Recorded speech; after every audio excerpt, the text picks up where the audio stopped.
Today, let's kickstart with the Kendra houses. Now, Kendra houses are the angular houses, is the right center 1, 4, 7, 10. Any changes in one of the houses is going to change the rest of the houses, and all the other 12 bhavas are the extension of these houses. Now, how so? First house is myself, my personality. Any change that occurs in my personality is going to impact my fourth house. Now, fourth house is my home, is my mother, is my mental peace. That is going to change the environment that I'm living in. That is going to change my mental peace, whether good or bad, depending on the situation, depending on the change that has occurred. Now, if this has changed, it is also going to change the seventh house. Seventh house is your house of partnerships. If you're married, that's your partner's house also. So any changes in my home and my personality is going to impact my relationship with my spouse.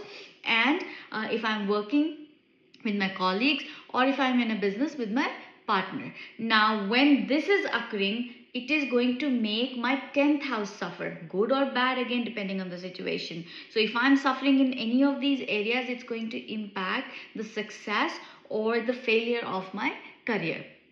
Now, the second thing that you have to see is that the balance, these are the houses that balance your life. They are the pillars of your life.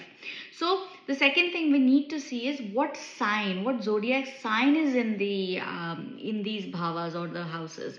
So, any sign in 1, 4, 7, 10 will impact the result of these houses and will impact the quality of your life.